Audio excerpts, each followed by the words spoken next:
Good afternoon. My name is Brian Redburn. On behalf of the Irving Police Department, welcome. Thank you for coming today as we honor Chief Jeff Spivey's more than 34 years of public service. So we have a full agenda today of presenters and speakers. So let's get this kicked off right away. And to begin the ceremony today, it's my pleasure to introduce Irving Mayor Rick Stover.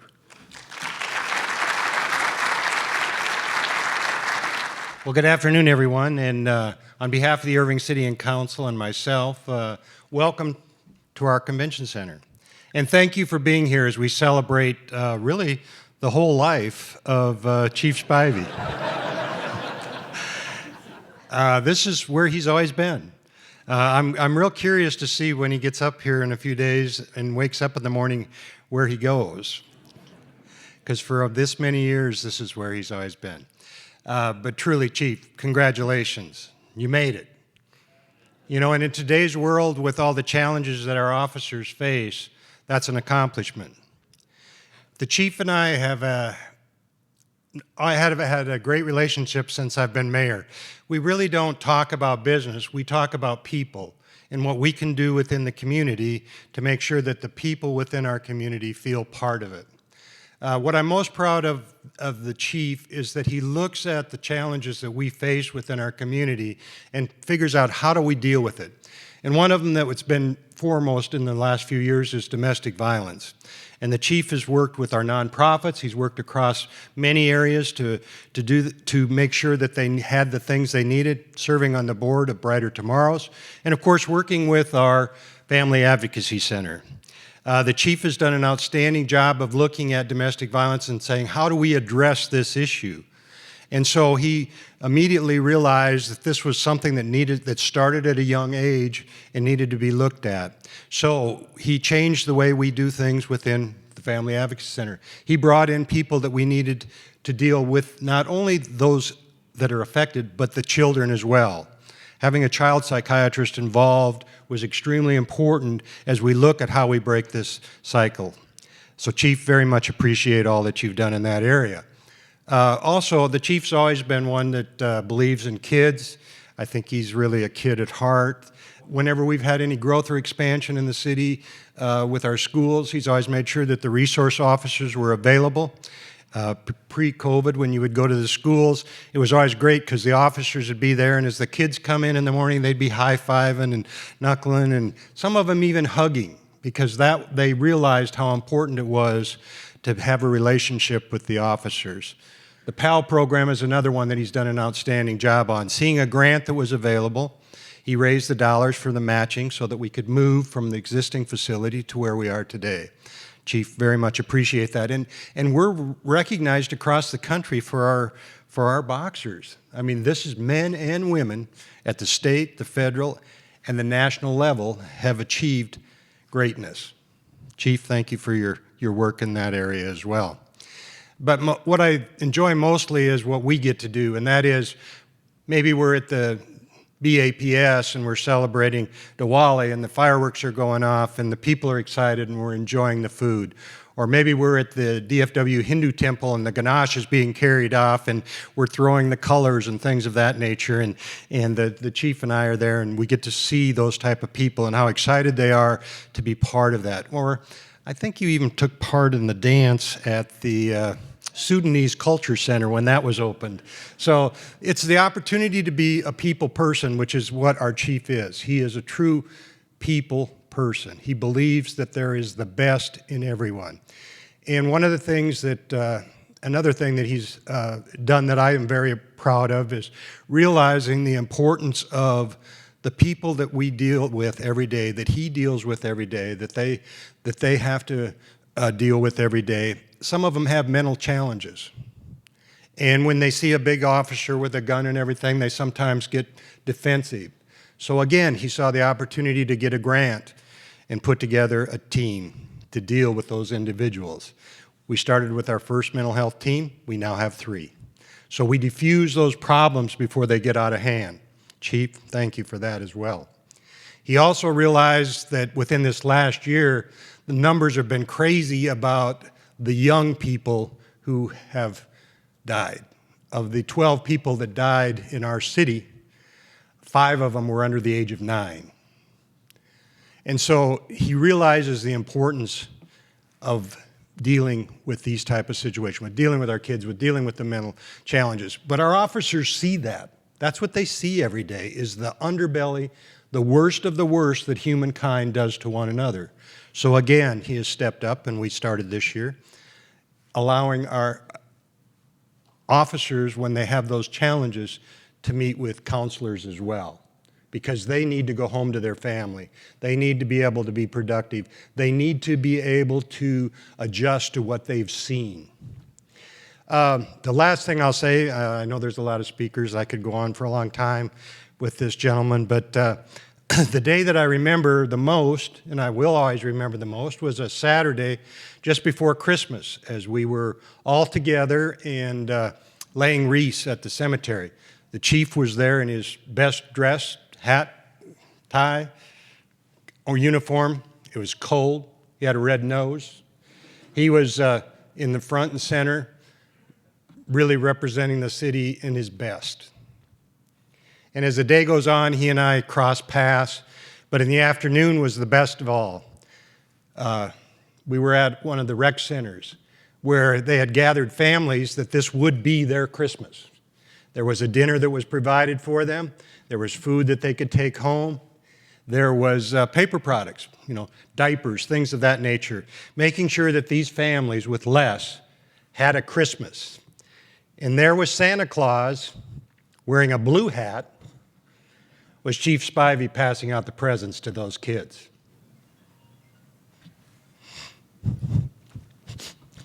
Chief, that's what it's all about, those kids. Godspeed. And I'm excited for you for your new position. I know that you are going to do great things. You have always done great things, and you're going to do even more great things. And we as a community, we as a country, we as people will benefit from what you're going to do. Thank you.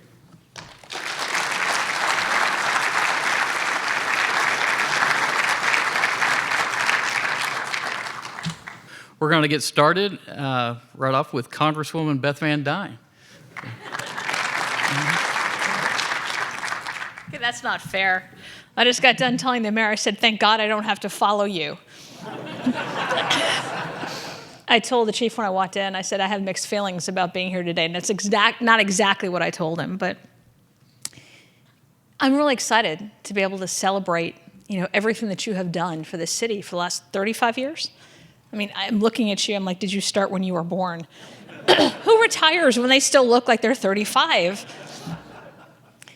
But I look at all of the things that you have accomplished, how much you have meant to this community, what you have brought. When we look at cities across the country and the animosity between their residents and the police force and law enforcement in general, and how through leadership and those who followed you, how that has changed. I've never felt that in this city. Has anybody ever felt that? It has always seemed as if it's a partnership. There's a love between our police officers and the community. And that happens because you get it. You understand that community policing is where it's at. Having not only you knowing who those people are, but allowing our constituents to know who you are. And not just you, but recognizing all of our police force. I mean, your dads, your moms, your sisters, your parents. You're not just a suit. And leading by example, leading with that leadership, and leading with compassion has been so important. And it's been a wonder and a very humbling experience to be able to work with you. You are somebody that I felt always trustworthy, thoughtful with your decisions, able to bring solutions to the table, and able to bring teams who actually wanted to accomplish the same goals. I didn't see that infighting that we see in other cities. And as a result, I'm hoping that you felt that you got the support from leadership that you needed as well. And that's really where it's at, is forming those partnerships. And I've got mixed feelings being here. I hate to see you leave. I really hate to see the person who's going to have to fill your shoes when you're gone. But it's also a great feeling knowing everything that you have left is going to continue on because it's worked. Understanding that it's not just for the community of Irving, but for other cities, other districts that have seen the programs that you have installed, the programs that you've grown, that can be used not just in Texas, but across the country. Those will continue.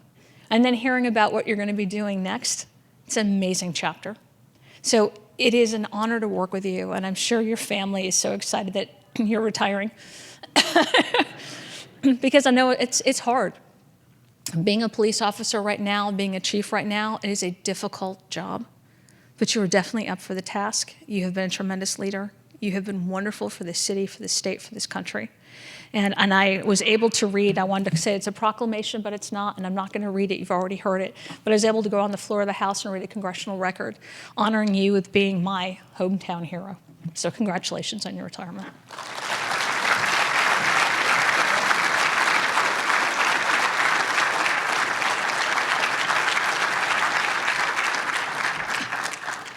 Okay, up next we have Congressman Mark Beasey.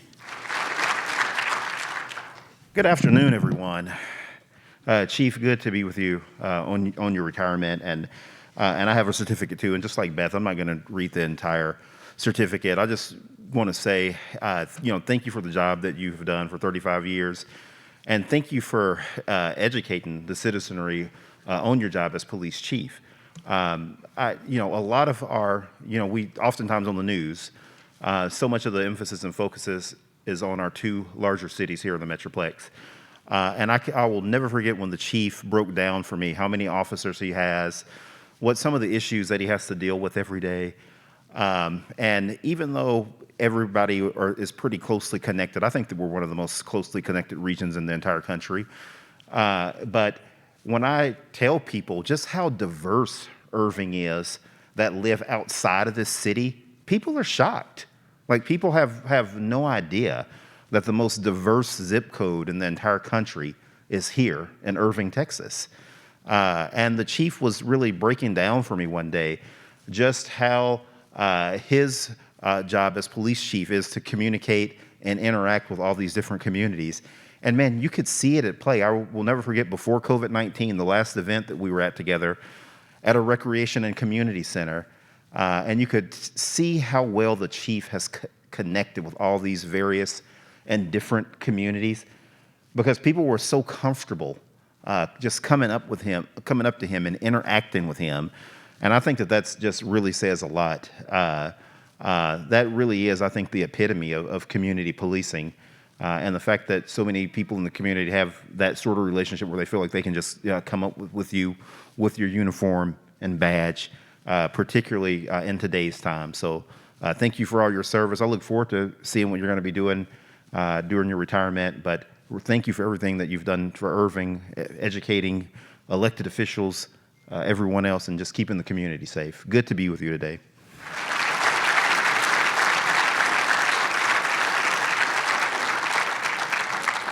Up next we have representing Senator Nathan Johnson, Rose Kimball. Good afternoon. I am Rose Kimball, Constituent Services Specialist for State Senator Nathan Johnson. On this occasion of Chief Jeff Spivey's retirement from the Irving Police Department, Senator Johnson wishes to congratulate Chief Spivey for his invaluable contributions to law enforcement in the city of Irving and the greater Dallas region. For this, Senator Johnson presents Chief Spivey with the Texas Senate resolution in his honor. For more than 3 decades with the Irving Police Department, Chief Spivey has exemplified the highest ideals of the law enforcement profession, leading the Irving Police Department in the development and implementation of innovative and effective methods to not only fight crime, but also to address the forces that generate crime. Congratulations on your well-deserved retirement. You may indeed reflect with pride on your notable record of achievement as you begin the next exciting chapter of your life. Thank you so much for your service. Okay, up next we have Representative Terry Meza. Buenas tardes. Good afternoon. Namaste. Assalamu alaikum. These are all greetings we've learned over the years, haven't we, Chief Spivey, to speak to our diverse community and to honor them and greet them. So I let our Capitol office know that we needed to prepare a resolution for a very important person, our chief, on the occasion of his retirement. And so as you know, they do a lot of research in preparing these resolutions, and so they check back into all the history and everything. So it says, whereas Chief Jeff Spivey was born in a log cabin in, no? Okay, no need to go that far back, right, Chief? So we'll skip over some of the whereases and whereases, but of course it does talk about, as you've already heard, his long time with the Irving Police Department and how it seems like you've served in pretty much every division or department that there is, which is important in developing to become a police chief, to be familiar with what everybody else who works for you is also doing, you know, what their job is. Makes a big difference.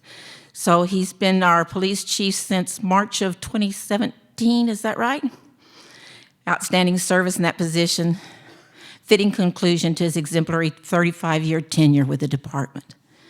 So skipping all those whereases in the log cabin and everything and getting down to whereas with his retirement, Jeff Spivey may look back with satisfaction on his many accomplishments, knowing that he has rendered invaluable service to his colleagues and fellow citizens.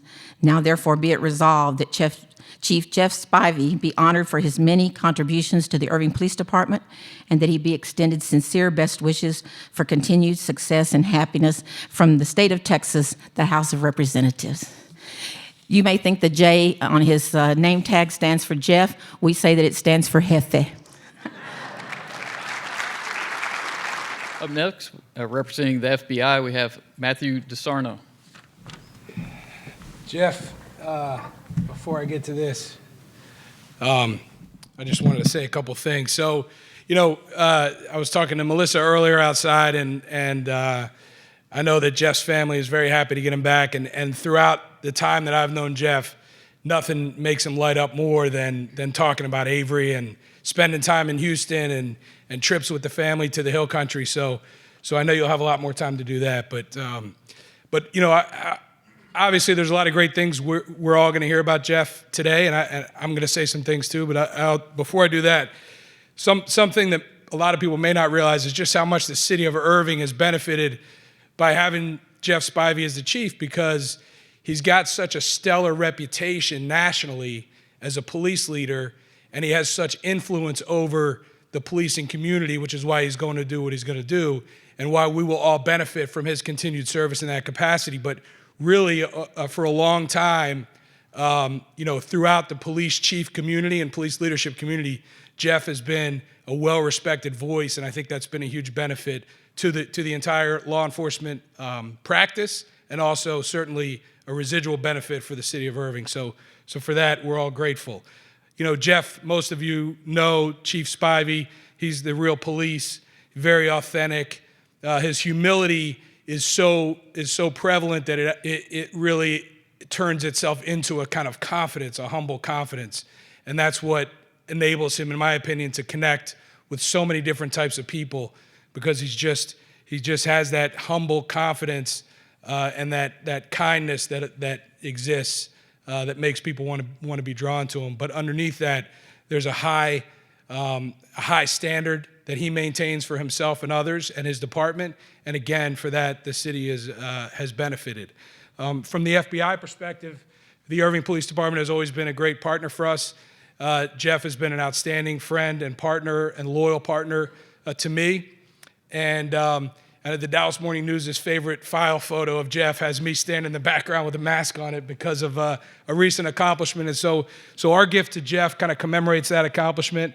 It's presented to Irving Police Chief Jeff Spivey for your 35 years of dedicated service to the city of Irving.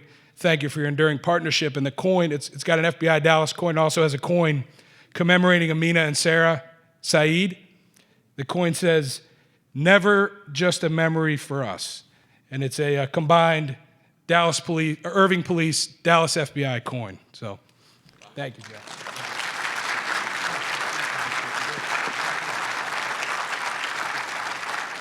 Up next, for representing the DEA, we have Eduardo Chavez. Ditto what the FBI said. I'm just kidding. You know, when we all become law enforcement officers, whether it's a patrolman or a special agent, you know, there's a lot of energy in what we do. You know, we're players, you know, and we're looking to fulfill the duties that we swore to in front of our friends and family. We're looking to be just those cops. And as you transition in your career and you have more stars or more stripes on your shoulders and on your lapels, you sort of make that transition from player to coach. Some make it better than others. A few weeks ago, I had a conversation with Jeff about his time as a federal task force officer at the airport and how he didn't want to leave when it was his time to transition back into the department. And it really struck a chord with me because I could understand that. You know, and I could understand why at the time his supervisors were saying, you need to come back because you need to take what you've learned and the experiences you've gathered and begin to teach some of the other ones. It's always good to have people 5 years in front of you to learn, to be able to take that lead, and then to have people essentially 5 years behind you to be that for them. And that transition to a coach and it transition to essentially a law enforcement professional that you find yourself dealing with more administrative and personnel functions and you actually do the ins and outs of law enforcement is not an easy transition for everybody, and not everybody does it very well. But I will tell you, Chief Spivey is the epitome of that ability to transition from player to coach, still not forget what it was like to be on that battlefield at 2 a.m. with a call that frankly might scare you, but still then be able to transition and understand the needs of a community from a administrative perspective. And so I really appreciated that conversation he and I had about that because it is so true. And it was a good reminder for me and a good reminder for all of our other law enforcement colleagues to remember to always be mindful of those people 5 years in front of us and watch what they're doing and learn from them, but more importantly also to be that person for those folks 5 years behind you. So in this particular case, Jeff, just a small token of our appreciation. A little something from actually my hometown is there's a wine bottle in here from actually the grapes of southwestern New Mexico, which you'd think wouldn't grow grapes, but there's actually some pretty good wine from that part of the country. And a little kit here, it just says, in appreciation of your commitment to drug law enforcement in North Texas.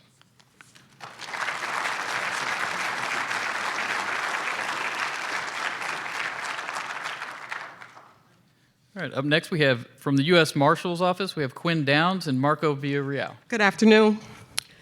Just want to say congratulations and thank you for your law enforcement services and partnerships with the United States Marshal Service throughout the years. I hear retirement is wonderful if you have two essentials, much to live on and much to live for, and I think you do. But I do know from experience that a retired husband is a wife's full-time job, so it's a good thing you're going back to work. But call me if you need any pointers because I got one of those. On behalf of the Northern District of Texas, we wish you health, happiness, success, and the best of luck in all your future endeavors. Thank you. From the ATF, we have Jeff Boschek. So I'm just glad I didn't have to go after the FBI today. That's always my fear. It's either the FBI or DPS. They're usually the best speakers in the room. So thank you, Eduardo, for taking that for me. So, Jeff, it's a small world. I started my career with ATF in Colorado Springs, Colorado, and I got there right after the Texas 7 incident. And eventually I became a member of the El Paso County SWAT team out there and worked with a lot of the people, my lieutenant, my sergeant on the SWAT team, or worked with Jeff. So just kind of a small world, how that all comes back together 20 years later in my career here in Dallas. You know, we've worked together for a number of years. I've been here for 7 years in the Dallas area, which is a long time for a Fed to be in one place. And you're the picture of consistency and leadership in law enforcement here. I know Steve Dyne would like to take that title, but he's retired. You know, I don't think there's a bigger fan of you here in law enforcement than me. I mean, ask Larry Jass, where's Larry at? His coffee crew that I had the opportunity to talk to a few times and just praise you to your city council and the mayor's office and everything else, because you truly are a leader in our community. You were the first one to step up when we needed a home for the Nibin machine in North Texas to make. For those of you that don't know what that is, it's our ballistics testing that connects shootings together. You were the first one to step up and volunteer to host that, and I truly appreciate that. It's made a difference. It's saving lives in our community every day. And your leadership in our North Texas Chiefs Association, Derrick will talk about that, but that really meant a lot to me, following Steve. I mean, those are big shoes to fill, and you did it well.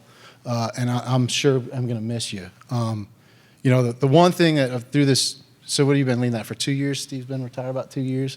The one thing you didn't teach me is how you kept that hair, man. I know everybody says it, but shoot, 35 years, man, I was in like second grade. And look, guy looks like I could be his dad. I mean, what happened here? So from ATF, don't worry, it's not loaded, but this is what we give everybody. It's Irving Police Department Chief of Police Jeff Spivey, protecting our community. Common bond, common mission. It has been our honor. Your partners and friends at ATF.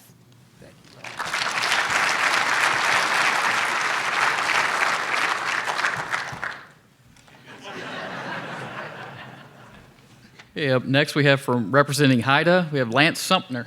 Good afternoon, everyone. Lance Sumpner from the Texoma HIDA. For those that don't know, this HIDA stands for High Intensity Drug Trafficking Program.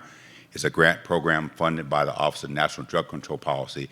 And I've been a director for 13 years, and I've had the tremendous benefit to work with this law enforcement community, federal, state, and local, and tribal in Oklahoma. It's a tremendous opportunity. I get the opportunity to say a few things about Jeff. Just really simple. He serves a God that makes him the person that he is, that we all get to benefit from that. Our city, our county, our state, in this law enforcement community. He is going to be missed, but rest assured his impact is going to be felt for years beyond. And that's what happens when we have good leaders. It's daunting for someone to come behind him to do the job, but God's put somebody in a place to carry that out. He gets to move on, but not too far from us. We get to continue to work with him. He's been a host city of my program for as long as I've been there, and we appreciate the partnership. And I just wish the best for him and his family in his next step, and continue to keep your hair. Some don't do as well as others, but keep your wit about you, continue to serve that God that you serve today, and we'll appreciate you forever. We have a small token here. It's a bit more practical, and it will determine who gets to use it. It's a tumbler from the Texoma HIDA, and it is functional, and it's got his name on the side, and we've got an impact coin because you made a significant impact. Thank you very much, brother.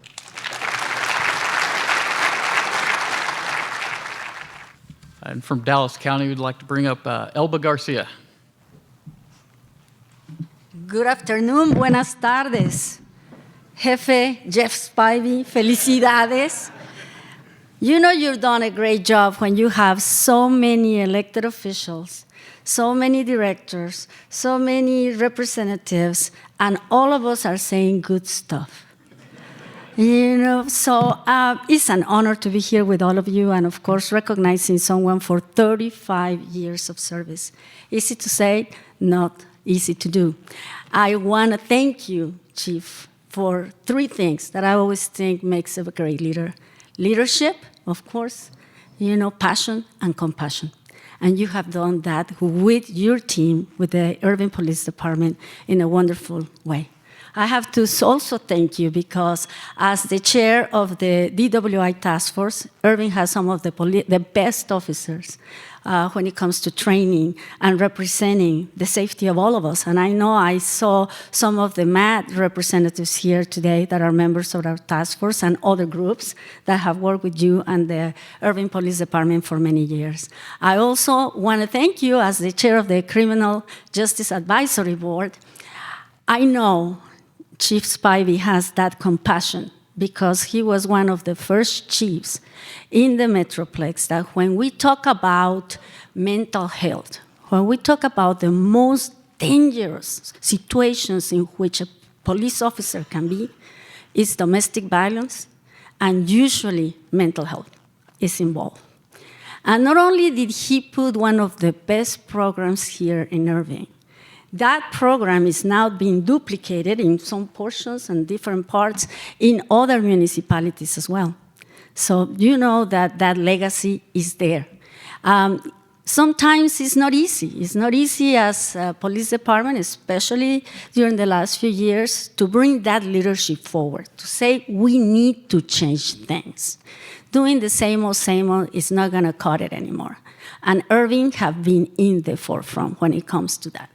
Compassion. We all know as human beings and as taxpayers that it costs us around $80 a day to incarcerate somebody, when it costs us less than $50 to give them the support, to give them the education, to give them the infrastructure, to get out of jail and be part of our community, and be part of that society that sometimes have negate them some of those benefits. So, Chief Spivey, on behalf of the Dallas County Commissioners Court, it's my honor to present this resolution. We don't have coins. I don't even think we have a budget, Chief, for that. But with that being said, I hope that you like the fact that I got you the 5 commissioners signing this resolution, recognizing your leadership.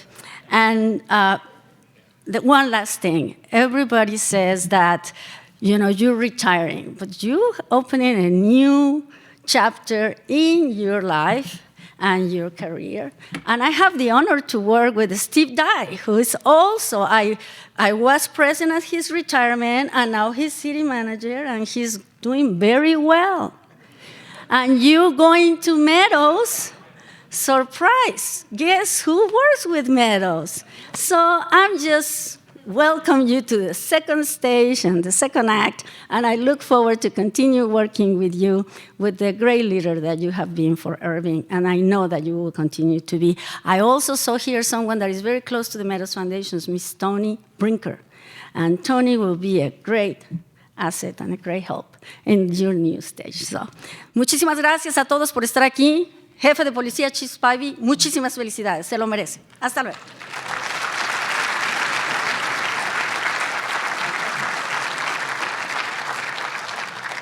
Okay, up next, representing the North Texas Police Chiefs and the Chief of the City of Carrollton, Chief Derrick Miller.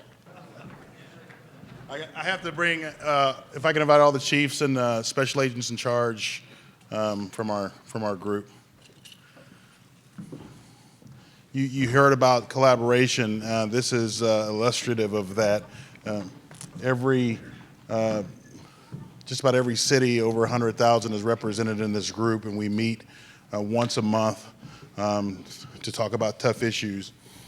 And as they come up, I wanted to tell you there's an axiom that's popular in our profession now about being a police chief. It says, being a police chief is like riding a bicycle, except the bicycle is on fire, and you're on fire, and everything is on fire, and the fire is on fire. And the men behind me will tell you that the ideals of that axiom are absolutely true. Being a police chief in agencies this size is a daunting task. Sitting in the #1 chair is extremely challenging. It's challenging because just about every issue or problem that lands on your desk is already in some state of decay. Every decision that you make or have to make is often difficult and overly complicated. Every solution and strategy that you deliberate on has to be done so through the collaborative lenses of the community, the council, the city's management, and the department. So you can tell it can be a very, very lonely gig, and these guys can tell you that. And every month we meet because having individuals who are similarly situated to you, who can mentor you and guide you and support you, is extremely important. And we got to do that, and we got to do it as Jeff as our leader. And it's extremely important. Now, these meetings are closed because we get to talk about tough things, and let's face it, not everybody needs to know what's going on in Garland.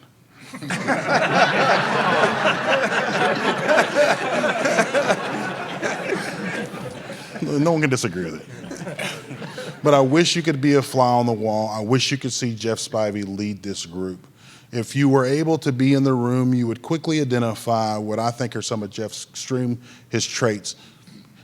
His strengths are his courage and his determination. His courage and determination to tackle problems head on, directly.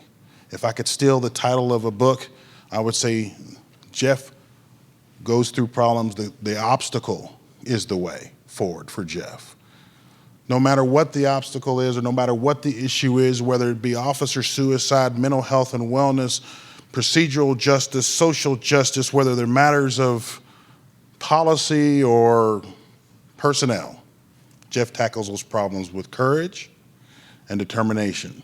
And we're all better for it. The way Jeff Spivey goes was the way the Irving Police Department goes. And as you've heard here today, it's the way we all win. Jeff, you are our friend. We've done this together. Charles Renee will tell you in 2001, they asked Sergeant Spivey what he wanted to do, and he said, I'm going to be the chief of the Irving Police Department. And he knew it. He was with courage and confidence and determination. You're my friend, you're a servant leader, and we want to say from all of us, thank you very much.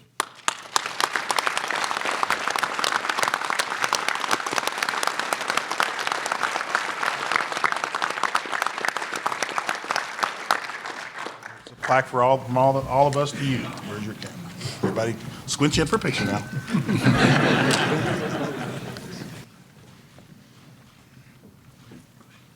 Up next, we have from the University of Dallas, we have Chief Russell Green. So we had all these municipal police chiefs, people that I've always looked at and tried to model after, in one university cop. So, but there's a little difference between university policing and municipal policing. And when I showed up at the University of Dallas, we didn't have anything. I was badge one, not uniforms, cars.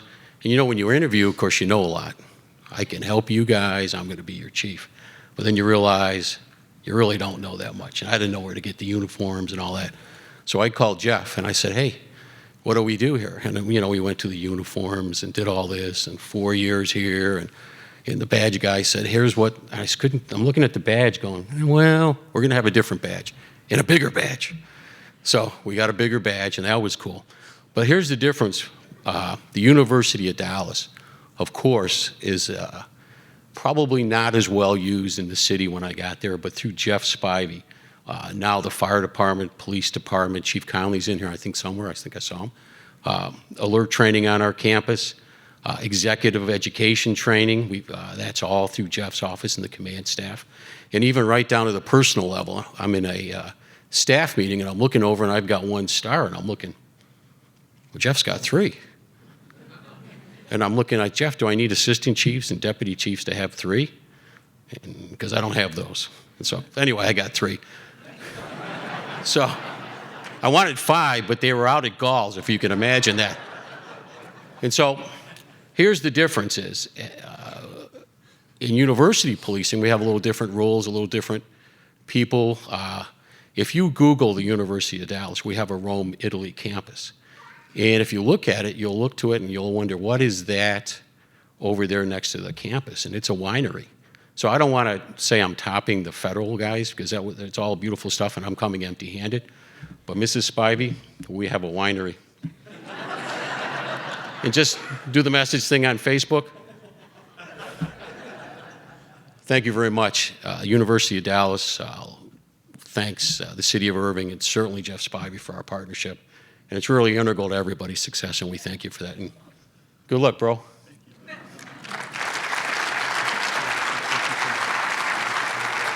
Up next, representing the BNSF, we have Chief Will Johnson. So many great things that have already been said about my friend Jeff Spivey. Let me just reflect on a few of the points that have been made. You know, Congresswoman, when you said you had mixed feelings about his departure, I would tell you I don't, because I know what's waiting for you on the other side of retirement is pretty good, right? When it was talked about your faith guiding you in what you do, I've seen it every day. And our Lord is proud. So thank you for living out your faith while also honoring everyone else's and their right to choose, because that's the core of democracy in the United States. When I think about just what it means, I wanted to refrain from giving examples of policing because there's so many, and I knew that they would be covered by others. So I want to speak about the characteristics of my friend, right? Jeff's all in. I think you would probably agree with that. He's all in everything that he does, whether it's a relationship, whether it's a job, whether it's serving on a board, whether it's leading cops in the field, he's all in. And when you're a police chief and you're trying to do the best job that you can in a broken society with imperfect information, sometimes just having a friend that you can talk to is really, really difficult to come by. And you were always there for me. And I'll share with the group one of the things that Jeff said. One time we were together at a networking event, and you know, after you get done with the business side, the friends kind of gravitate to the side. And I said, Jeff, man, why is it that we live literally 5 miles from each other and we never get to see each other? He's like, dude, we're busy, you know? We're busy. And so I'm hoping that as we get less busy, we are able to rectify that. And having just kind of had a little advanced intelligence, I've gone through this about 2 years before you, I knew kind of what the swag was going to be today, right? And so I really kind of thought, what can I give Jeff to commemorate his career and our friendship that he's not going to get from somebody else? And what I decided was this: I'm not going to give you anything, right?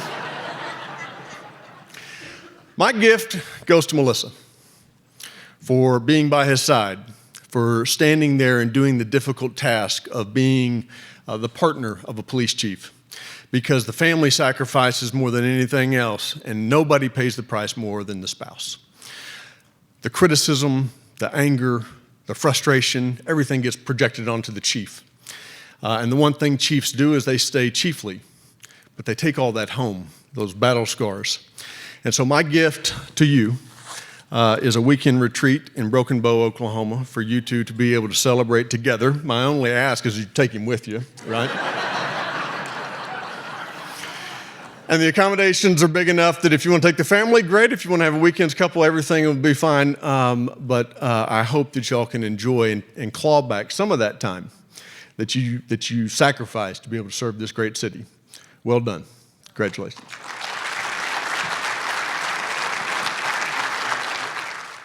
Okay, up next, representing Shop Talk, Heather Foster. How's everyone doing today? Wonderful, wonderful. What a glorious day we're having here today. I'm so excited to be here for the retirement celebration for Chief Spivey. Of course, I'd like to welcome everyone to the beautiful city of Irving, which is one of the friendliest, most diverse cities in the state of Texas. That's already been said, but I know it too. Well, again, my name is Heather Foster, and I have been a local boutique business owner of De La Tresse Salon for the past 26 years, and an industry consultant in the beautiful city of Irving, Texas. I am a two-time graduate and a very proud alumnus from Norfolk College. I am an NAACP awardee for Business of the Year 2020 for the City of Irving chapter. I am also the very first female of the program Shop Talk, which Officer John Plunkett of the Urban Police Department founded in 2016. I would like to thank Chief Spivey as well as the Irving Police Department for their involvement in our program. And to addition, I would like to thank One Community, the very lovely Tony Brinker, and her staff that have been one of the biggest supporters and partnerships of the Shop Talk program. We appreciate all of you. Today, I am so honored to be here to recognize the man of the hour, our very own, none other than Irving's own Chief Spivey. The SHOP program is a liaison between the Irving Police Department, top beauty and barber industry business owners, and the Irving community at large.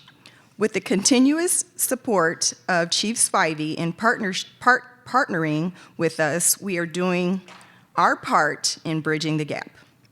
And for this we say again, thank you. I did some research and I found out some very interesting things about Chief Spivey, things that I didn't know. So, from his young, humble beginnings as a jailer to the lead investigator for the crimes committed and senseless killing of Irving police officer Aubrey Hawkins in 2000 on Christmas Eve. I actually worked across the street since 1998, and I actually normally work on Christmas Eve. So that was really interesting that happened, and I actually worked right across the street. His hard work resulted in prosecution and justice to the Texas 7 fugitives. And then, as we all know, he rose to Chief Irving Police Department. This is why we are all here today to honor his commitment of 35 years for outstanding leadership and community service and public service. On a personal note, while working with Chief Spivey on several occasions, whether at our monthly luncheons, hosted and facilitated by Katie Roberts and Officer Reeves and the police staff, being on Zoom conferences, panel discussions, assisting Officer Reed in the media relations, and lastly, him supporting one of my favorite events of Irving, the annual Black History program for our city. I've witnessed the many reasons why we affectionately call him Chief. I have many words to describe him personally, and these are just a few. He is hardworking, he's very fair, he's genuine, he's supportive, with a balanced disposition. He's loyal, very approachable, he's respectful and respectable to others. He's a strong leader, and whatever your definition for Chief, he's that. And finally, from the founder, Officer Plunkett, and Shop Talk members, we would like to show our appreciation and give you our warm thanks and present to you this plaque. It's up there, we'll get it in just a second. Because we celebrate you and your illustrious career today, you will be greatly missed, greatly missed. We know you will do well wherever you may land, and blessings on your next assignment in life. Sincerely, Shop Talk.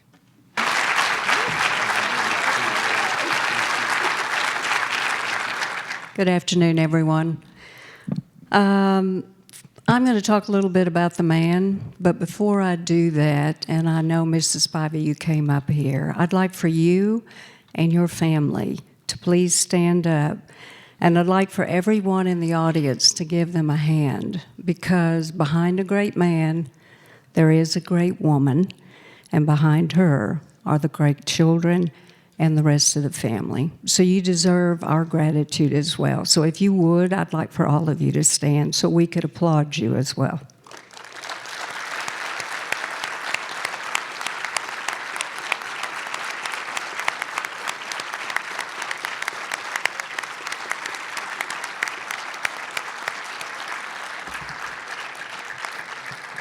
Your devotion and dedication gave your husband the, as we say, you are the wind beneath his wings. And I think I probably said that wrong, but I can tell you it's extraordinarily important, what you have given to him. And he, in turn, is going to pay that forward in your honor when he goes on to this next chapter. So we may sit here 35 years from now and do this one more time. So let me just speak to you. First of all, I'm the founder and CEO of One Community USA. Shop Talk is one of our programs. Shop Talk and also Una Comunidad, which are 21st century community engagement, neighborhood engagement programs where we bring police officers, first responders together in the community to break down barriers of mistrust, build trust up, create unity, and then try to turn the needle so that what we have is a community that actually acts like a community. We want to save lives on all sides, and it takes great leaders to do that. Chief Spivey is one of those rare individuals that thinks beyond today. He thinks way into the next year. There are many things that a leader has, and I will tell you, you have about all 5 of them that I know. One, you listen, which is really important because people that don't listen don't hear what's really happening. They make decisions in the blind. You have great empathy and you have great sympathy for others. And I've seen you demonstrate that for the last 6+ years or whatever that I've known you. He also is one heck of a family man. And for those of you who know businesses, if you've got good, strong family morals, you've got good, strong business morals. And that translates into being a good leader for those people that you serve. You are also a philanthropist, and that is that you give of your time more than most. And it's not just $1, it's that you give of yourself. And then coming home, he refills the well for the love that's given by his family, and then turns around and does it the next day. And then topping all of that, I will tell you that Jeff Spivey is a patriot. And in today's day and time, we need a whole lot more of those. So as the founder of CEO and the people that work in our programs, those of you who may know it, he's also the co-chair of our Pathways to Hope, which is a reentry and diversion program. Anything and everything that I've asked Chief Spivey to do, he has stepped up and done it in grand style. I have no way to thank you other than say thank you, and thank you also for being my friend. Heather, you gave a great speech, thank you. But Chief, this is a new chapter. I'm still involved, okay? I applaud you for all the great things that you've done in your life. And we, as a group, are most appreciative.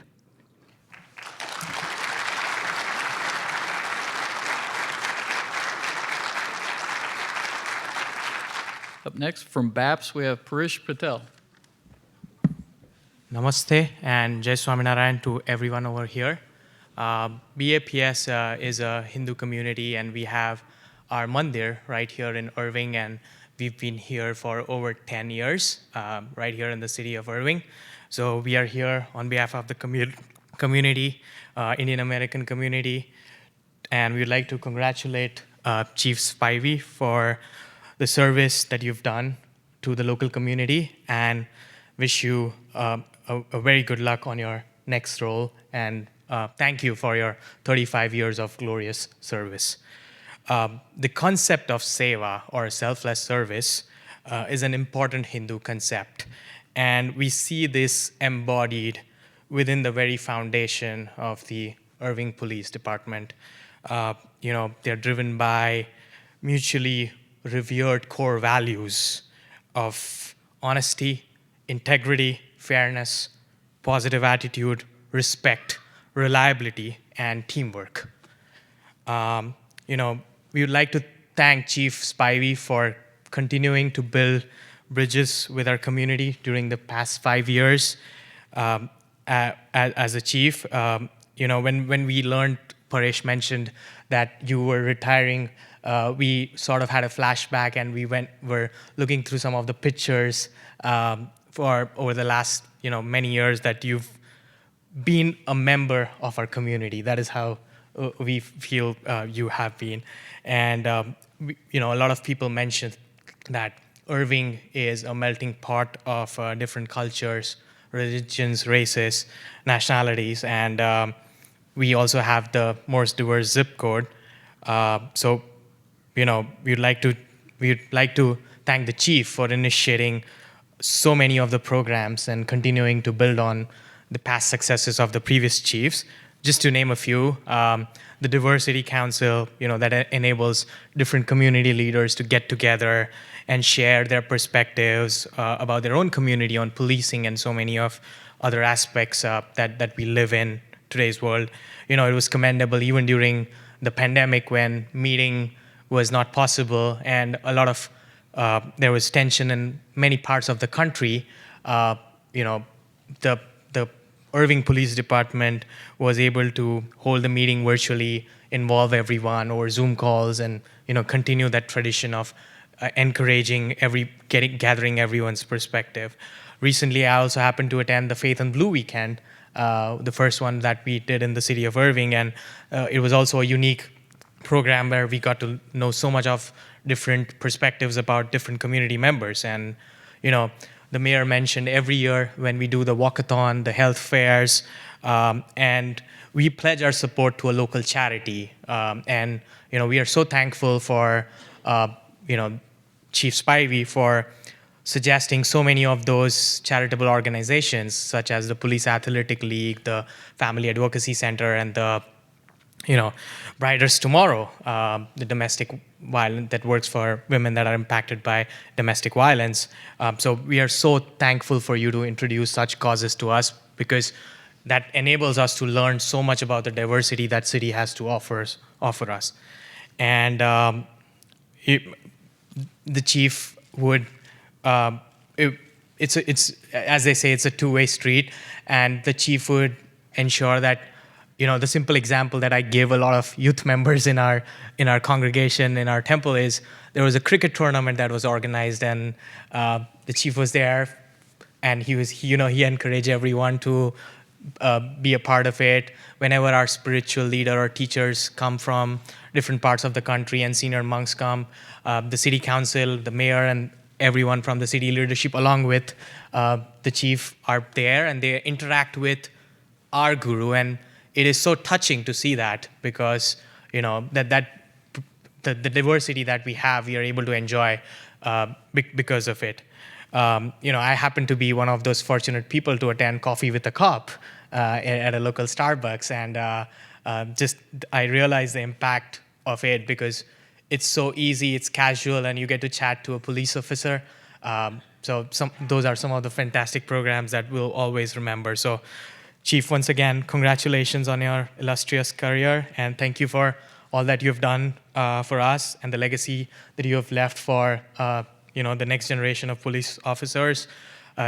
Your integrity, service, understanding of diversity will continue to be an example for all the future leaders in the city of Irving and across the state of Texas and the globe. And we are holding a special ceremony for the chief at the BAPS Mandir also. So we look forward to having you there and be there again on 20. Yeah, and we have the special gift is reserved for that day in front of everyone. So. All right, up next, representing the Hispanic Chamber, we have Mary Ann Kellum. Hello, everyone. When Katie asked me sent me the email about today and asked if I wanted to present anything, she didn't have to ask twice. I was like, yes, absolutely. Chief Spivey has been like a brother to us. I call him the brother from a different mother. My mom's not here any longer, so I can say that. Or my father isn't. But nonetheless, I want to congratulate you on your move. But at the same time, I want to tell you that we at the Hispanic Chamber are very grateful for everything that you've done. When we created the Big Heroes Appreciation Day, where we feed all the first responders, he was so open to the idea, and just saw how it kept growing and kept growing. And so it's been wonderful to be able to do that, to show the community that the police department, the fire, first responders are there to help us, and especially police, because I think a lot of times the only time they see the police officer is when it's a bad experience. So we wanted to make sure we brought the positive to it. So I want to present something that we created this award about 5 years ago. It's called the Gracias Award, which, as you all know, means thank you in Spanish. And we want to say Gracias Award to Police Chief Spivey, just for your leadership in leading the Irving Police Department and your contributions and influence in the Irving community. Your hard work in bringing this community together is appreciated, and you will be missed. And I'm going to keep it short because I do not want that music to start on me. Okay, up next from Mothers Against Drunk Driving, we have Emma Degas and Robin Lacoste. So my apologies that Emma Degas is not here today, but she sends her well wishes. So Mothers Against Drunk Driving wants to thank Chief Spivey for his support and his partnership throughout all the years. When I first met with Chief Spivey earlier this year, he told me about his personal connection with Matt. What a humbling experience that you shared with me. I was completely moved. Not only did he support our mission of MAD, of No More Victims, he motivated his department of our cause and our support. Two ways that he has supported MAD is his department participates in Saturation Saturday, and his department has also been our top fundraiser for our Walk Like MAD event for the last 8 years. I grew up in a police department family. I know what it takes to be an officer. Not only are you a good officer, but you're a great chief. And I have to tell you from personal experience. You're a hero to so many, and today I want to honor you with a MAD Hero coin. The coin says, "Our heroes, saving lives and serving the people." And I want to thank you for all that you've done for MAD, and good luck with your next endeavor. Up next, representing the NAACP, we have everybody's friend, Tony Grimes. Good evening. As you can see, I had prepared a presentation too, but I can't use it any longer. Everybody has spoken my spiel. But I would like to thank Chief Spivey for all he's done in our community, for the great work that he's done. I'd like to thank Melissa and the family for lending him to our community for this long period of time. He's been a great police chief. I was here when Chief Boyd retired, and I said, hey, in my presentation, I said, hey, Chief Boyd has left some big shoes to fill. And before I could get to the door, Chief Spivey walks up to me and says, hey, I can fill that void. And he certainly has in a major way. In fact, he's took it to the next level, so whoever comes in after Chief Spivey, you got bigger shoes to fill. So thank you for what you did for our community. Chief Johnson kind of spoiled one of my deals. I wanted to present something to Melissa for the two of them because your family has loaned Chief Spivey to our community for a long time. You've stepped up the level of community policing in a major way, so we appreciate that. Chief Spivey, like I said, Chief Will had presented something to the wife. He gave them a stay. The NAACP, there's a flight coupon in there for you, so you can fly, the two of you can fly wherever you'd like to go in the United States.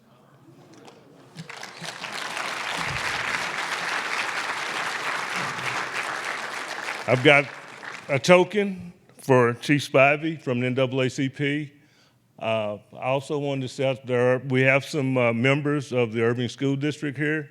Dr. Hernandez couldn't make it today, but she told me she wishes you the very best, and so do we all, the school board and the members of the Irving School District and NAACP in Irving and Carrollton. Next, we have representing Muslims Giving Back, Dr. Sabit. Good evening, everybody. I know it's we can say a simple word like amen and go home, everybody. Other words that said, it's hard to follow up with everybody who spoke before me, but I'm here, so I think I have something prepared, and I'll let you know. First of all, thanks for the invitation and for coming here.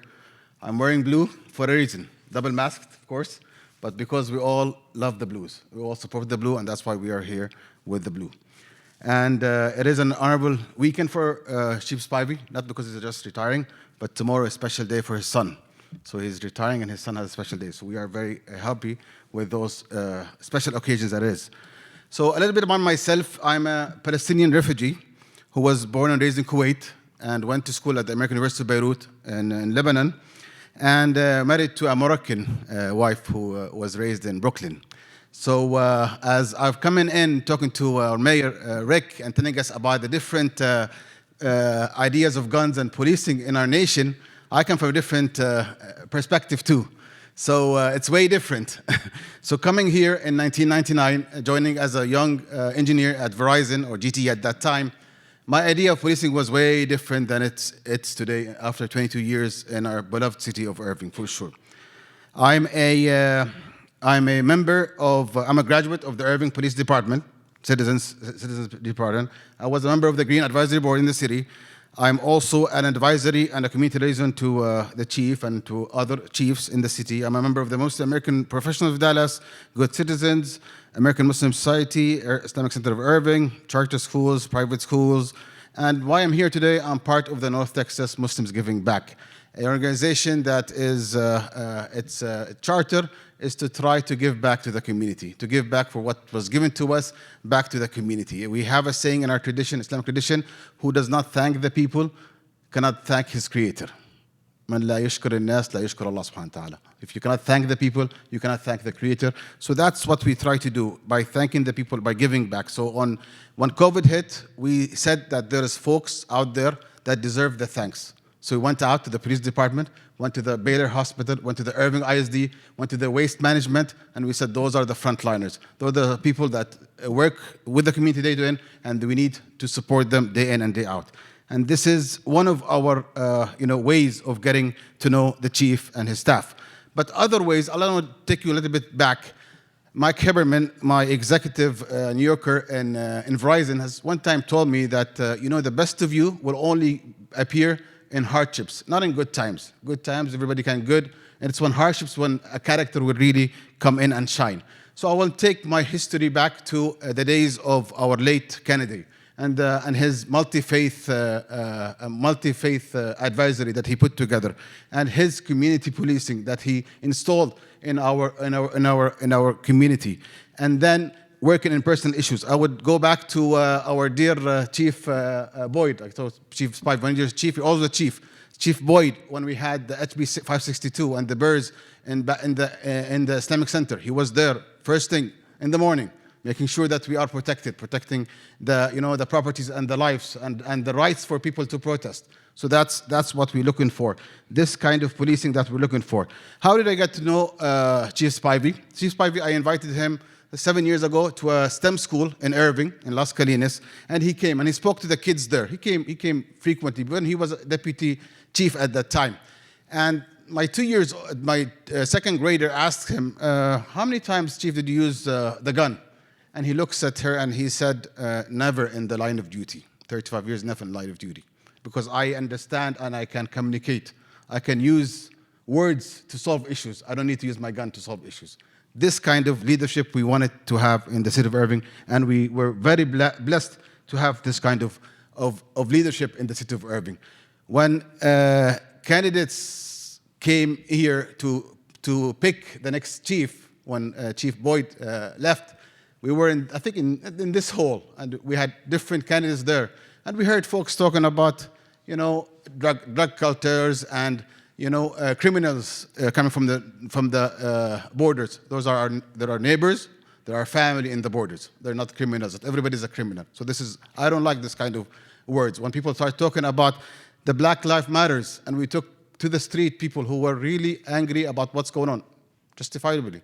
Chief Spivey stepped in and made sure that he protected the right of people to protest and protected the lives and the properties at the same time. This kind of leadership we're looking for, and this is what Chief Spivey stands for. This is how he built his name and his word in his career.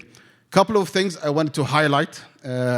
We heard it before, his involvement with the younger community, recruiting folks for police department from the Islamic Center of Irving, from the community is commendable. Still come up and ask people to join. His involvement in the Citizens Academy, getting folks to come to the Citizens Academy and recruit more people to be part of that academy. The PAL, the Athletic League, is commended to. His integrity. One time, I didn't get a gift today, because one time I invited him for a talk, and I gave him a Chili's, 2 Chili gift cards. He said, I cannot accept it, because I'm a chief of police. I cannot accept it right now. So this is the type of leader Chief Spivey is. This is what makes us proud, and this is what represents Irving, and this is what we want it to be. Chris and Rick, you did a great job in getting Chief Spivey. I'm sure we'll do the similar great job and make sure the successor is as good as Chief Spivey in our next round of search. Thank you, and have a blessed day.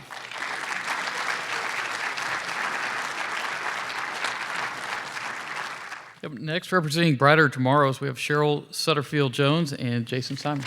Good afternoon, everyone. It's an honor to be here today to celebrate the career of Jeff Spivey and wish him our best in his new endeavors. My name is Jason Simon.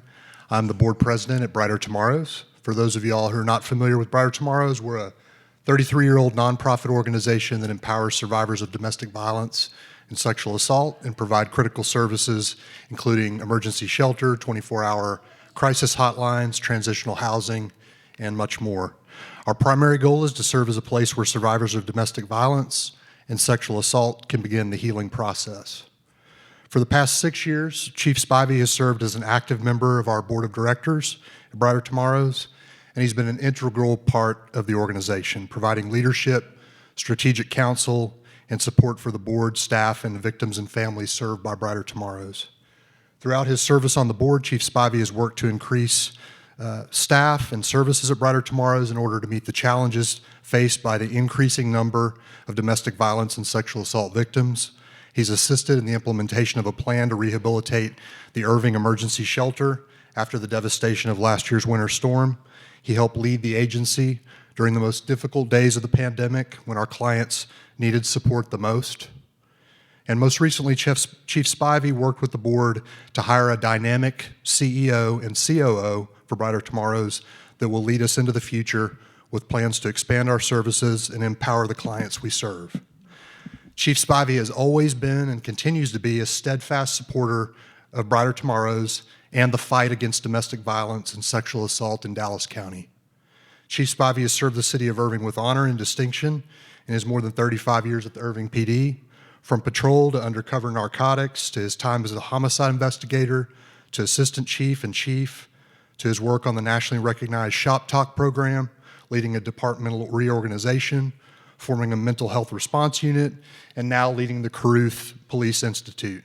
Chief Spivey has come a long way from 11-man football in Bangs, Texas. Population 1,600. On behalf of Brighter Tomorrows and the board of directors, we thank you, Chief Spivey, for all you've done to make Brighter Tomorrows a better place for justice and healing for victims of crime. We look forward to seeing you at the next board meeting. You can't get away that fast. We truly wish you all the best in your next chapter. Walk slow and hurry back, Chief. Next, representing the North Texas Crime Commission, we have Larry Jasper. Howdy. I had a number of stories to share about Chief Spivey, but he paid me a large sum of money not to. Jeff, you've gotten a lot of thank yous tonight. I'm not going to thank you. I want to thank you, Mother and Daddy, for instilling in you the values to make you truly a man of faith and integrity.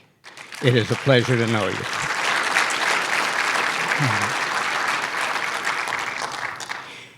Now, we have a coin. It's bigger than most. It's Texas size, and I want you to have it. Jeff, the front of this coin says fighting crime is everyone's business. But the bezel is a quotation from John Nance Garner. He was former Secretary of the State of Texas and a former Vice President. And it's etched on the bezel is the first function of government is to safeguard the property of its citizens. Jeff, you've spent 35 years doing that in the city of Irving for the citizens of Irving. We're going to miss you, but the Meadows Foundation is waiting on you. God bless. Up next, we have Shannon from S&F Athletes. Hello, how are you doing? I am Shannon Lee, and I'm from S&F Athletes. We mentor kids from elementary to early adulthood, and we provide mentorship, helping kids learn how to be good, productive citizens. As an educator for over 20 years, we know we need that. Chief Spivey has been a great asset. He comes, he helps, he participates, he helps load cars and feed families with us. And it's a great asset to have a leader like this. When you speak of a leader is not someone that speaks to you, but they show you in the same footsteps. Because when you want a leader, that leader has to also be able to duplicate what they tell you. So from S&F Athletes, we want to present you with this plaque. We want to also make sure that we get you retired right.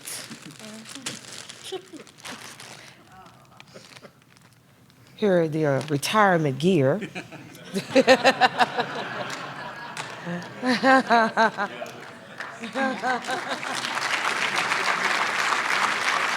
Up next, we have from Embassy City Church, Tim Ross. Hello, everyone. So grateful to be here. I'm starting my clock. I will use all 5 minutes. I get to just say some words about my friend.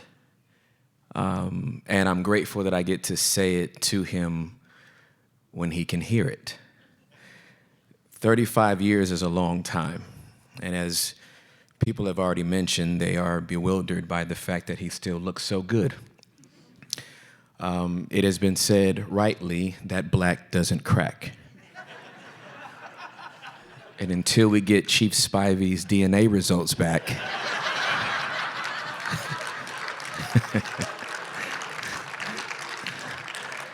I think we'll be standing on good ground simply to say that the Spiveys don't either. The city of Irving is not just losing a police chief. They are not just losing a man who has been dedicated to the badge and to the people for the last 35 years. The city of Irving is losing a shepherd. The biggest trick that Chief Spivey has played is that he hasn't been a chief at all. He's been a shepherd, a pastor who has allowed his faith to remove him from boundaries and help anybody and everybody that needed it. That's who I'm going to miss. Is a man who's just not been my friend, but he's been a pastor to this entire city. Whether it has been with Christians or Muslims, Hindus or Sheikhs, his objective has remained the same, to serve. I have never met a man who has had a higher emotional IQ holding the position of chief than Jeff Spivey.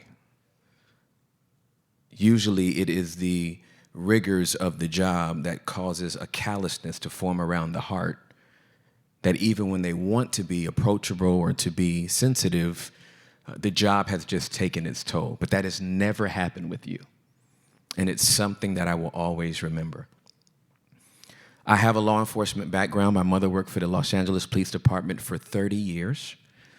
And under the great Chief Daryl Gates, who was not a perfect man, but a very good man, he would come to the hood, Watts, the hood.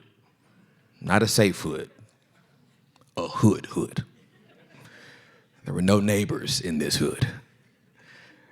And he would stop by my godmother's house in Watts to have Thanksgiving dinner in her house every single year. And one of the most impressive things that I will hold dear as it relates to your police work is when all the violence was happening in the city of Irving and there were black kids killing black kids. Chief Spivey said, we got to address this issue.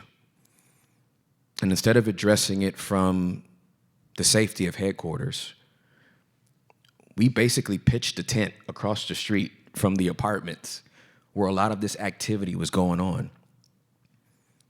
And we said, we're going to be out here in the community right in front of you to let you know that not only do we love you, but we want to keep you all safe. That's the type of man that he is. And so I'm so grateful for your yes. And I'm grateful for you giving your best. Melissa, dang girl. You have the patience of Job. And I celebrate you for standing by in the family. I've heard so much about you. It's just good to see you with my own eyes. I suspect that was a grandchild that was running around. I see everything. Thank you so much for you all accepting his yes and allowing him to give this city his best. I don't have any cash, coins, keys to any cities, but we go to eat dinner a lot. And I'm saying this without any argument that can be made. Dinner is on me for the rest of your life. Anywhere in the world. I love you.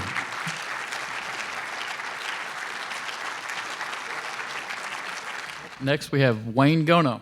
Okay, I'm just a civilian. I only speak Texan, and I don't have squat to give you. But I will make you this pledge. When I get home, I'm going to grab my wife, and we're going to go down in our wine cellar. I'll find some of my most precious, delicate wines, because I know you enjoy them. I'll pull some bottles out, and I'm going to put Melissa's name on all of them. Is that fair? Okay.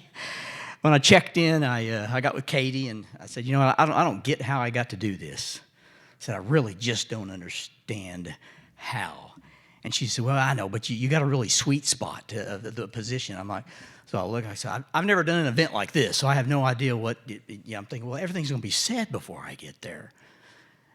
And then I remembered, Professor Howard Hendricks at Dallas Theological Seminary had this statement. He said quite often, he said, the last words are often the most lasting words. But see, that pressure's not on me, that's on you, because you're the last one to speak. So I can forget that.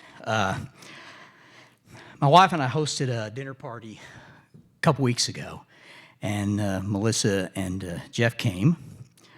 And some of our oldest, dearest friends were there, dating back to the 60s all the way up till to current. And Jeff asked me that night, he says, you know what, I just don't understand how we got included in your circle of friends. I could ask you the same thing right now. And you know what I bet?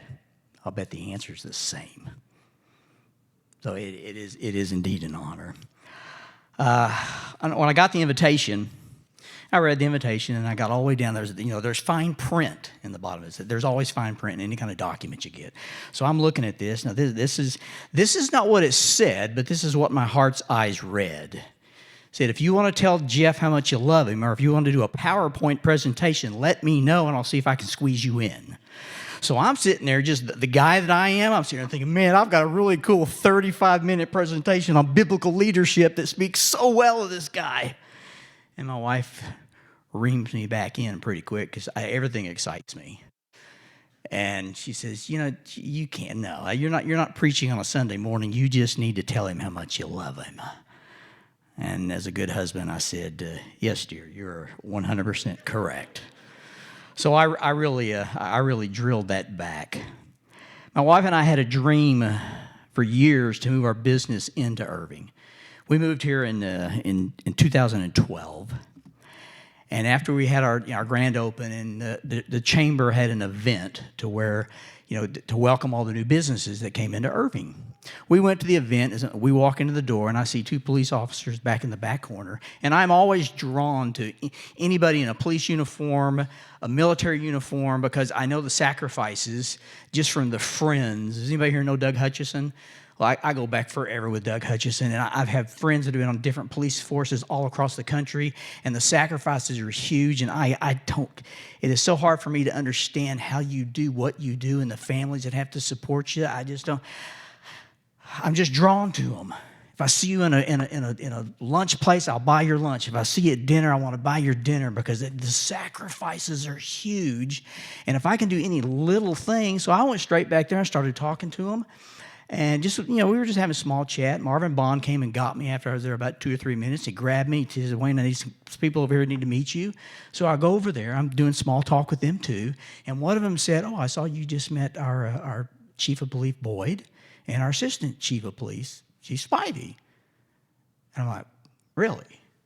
I mean, I didn't know that. I don't get all the stars and the stripes and that meant nothing. I was like, that's a pretty cool bling. It didn't mean a thing to me because that's not the world I live in. So I go back over to them and I talk a little bit longer to them. I give them my business card and I say, you know what? I want to treat you guys to lunch one day. Left that event, got in the car, and I told my wife, I said, I gave my business card. She said, I want to have lunch, and she knew I'd do that. But I thought, they're busy. They've got a pretty good-sized police department. They've just got a lot of responsibility. That's never going to happen. Next morning, I get up, check my email. Both of them had said, when are we having lunch? So we had lunch at Saltgrass. Remember that? That began yours and my relationship and friendship. Chief Boyd went off and he retired.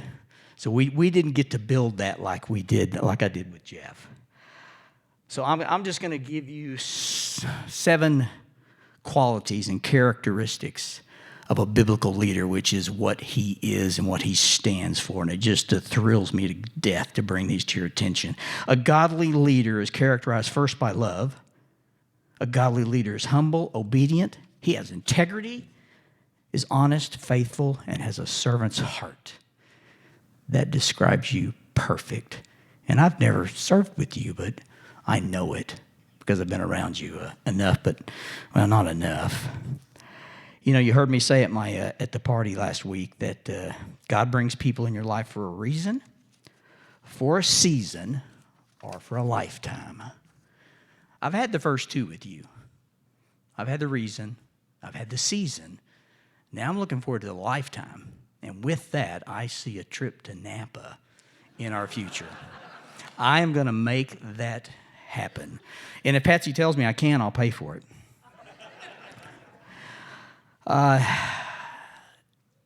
It is said that a lot of people live with these regrets. Or most people live with these regrets, but Jeff, you're not most people. Too many regret they did not live boldly enough, they did not invest enough heart, and they did not love enough. You, my friend, I don't like you behind me. I want to look at you right here while I speak. You, my friend, don't regret any of that. I know you don't, because I know the heart and the mind that's in you. I'm going to leave you with this, and I know you know this, but I want you to remember it. If you can write it, put it on a mirror somewhere. Jeremiah, in chapter 29, he says, "For I know the plans I have for you, says the Lord. They are plans for good, not for disaster, to give you future and to give you hope." That's all yours. Lean in on that promise, because it is real. Patsy and I love the 2 of you. We will get together. I will have those bottles of wine with your name on them. And trust me, they will be good ones.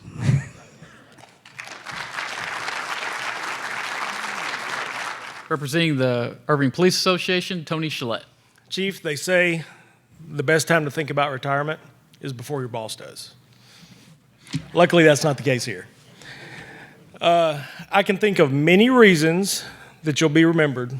You might not like all of them, so we won't go into that. Now your toughest decision will be what to wear. I mean, 100% polyester, navy blue has been an easy choice for 30 years. As you embark on your new job, you'll come across more annoying employees than we are. And you realize we weren't so bad. We've had a lot of impromptu meetings over the years. These Friday night texts going, hey, you got a minute? Those will always be memorable. You've been a great leader for our department and truly care about our people. I know this because the concern you have shown in our meetings about not only our officers, but their perception of any changes that are coming down the pike.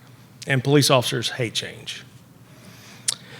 You don't hear negative things about the Irving Police Department.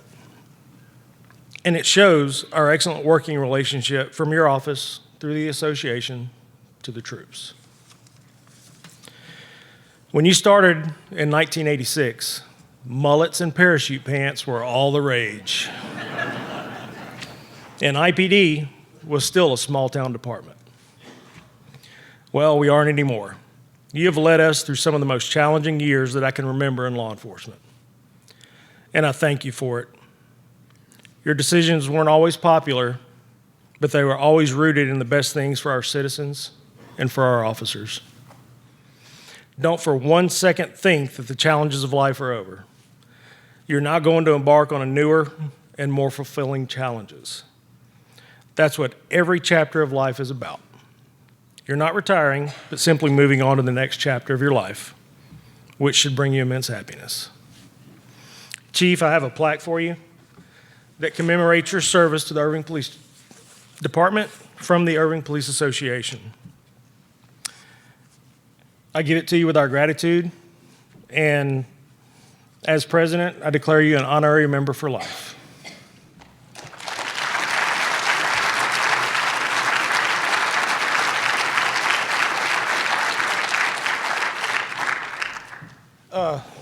One more thing. Melissa, would you mind stepping up here?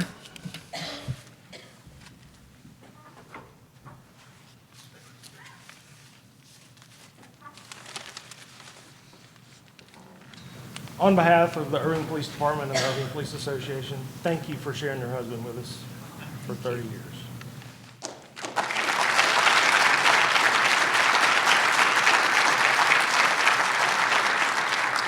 So before we hear directly from our honoree, Chief Spivey, we have 2 more speakers.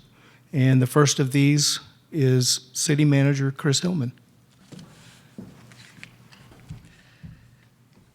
All right. Good evening, everybody. Thanks so much for being here. Speaking of hair, we've heard quite a bit about that. Katie, I actually, real fast, even before we begin, the mastermind behind all of this, the individual who really runs the police department. Katie Roberts, thank you so much for putting all this together.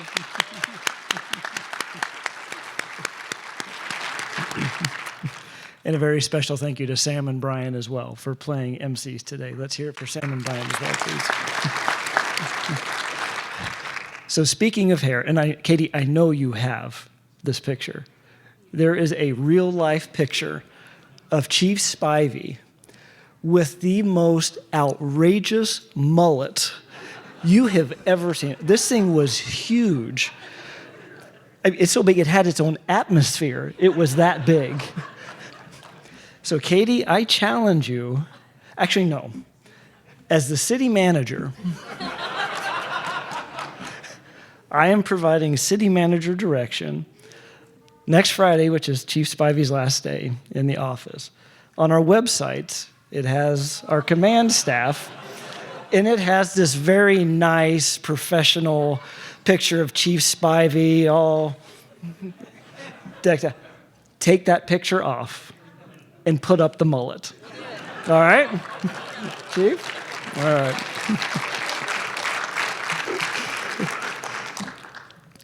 It says speech. I'm not going to give a speech because, Chief, if we were to keep these good folks for any longer, we'd have to buy them dinner, and that wasn't in the budget. So, and last night, Chief, I had a chance to really provide a few thoughts at our council meeting, and I'd repeat all of that because it was all very sincere and very, very meaningful and heartfelt for myself. And It's been recognized already. Melissa, Tiffany, and Zach, thank you for 35 years of sharing your husband with us. I know there were probably many nights, many days that it was not easy. And the strength of Jeff comes from his family. And that was, I know at times, probably very difficult. But thank you very much for supporting him all these many years. And I know how much you mean to him, especially Avery. I don't see Avery around. That's the most important member right there. There's been a lot of talk about Chief Spivey. He's a man of character, a man of integrity, definitely a man of faith and a man of God. And Chief, it's all right. I'm just going to close with this, and then we'll provide a little bit of a presentation. And this actually is a quote from Scripture, if I may. And this comes from the Gospel of Matthew in chapter 5. And this is verses 14, 15, and 16.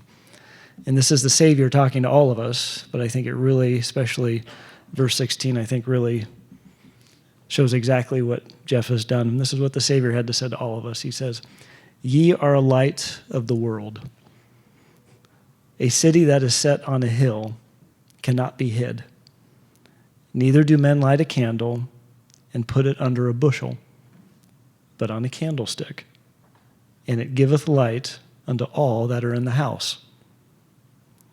And this last verse is the one I think fits Chief Spivey's dedication and commitment for the last 35 years very well. It says this, "Let your light so shine before men that they may see your good works and glorify your Father which is in heaven." Chief, thank you for letting your light shine for 35 years and letting the world see your great works, because that's exactly what they were. Thank you. Now with that,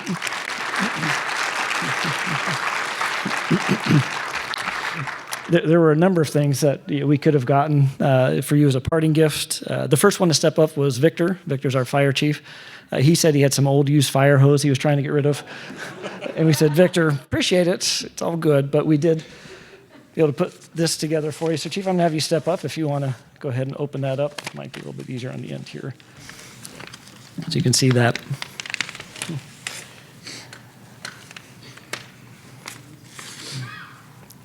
This is that test of dexterity.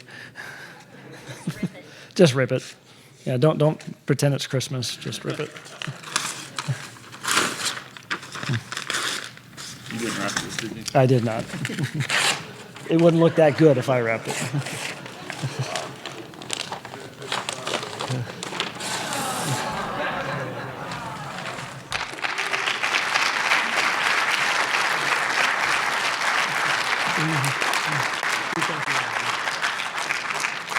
For the last presentation, we have a special guest presenter here today. Following his remarks, the floor will be yours, Chief Spivey. Our special guest today came all the way from Auburn, Maine. So it's my pleasure to introduce Chief Jason Moen.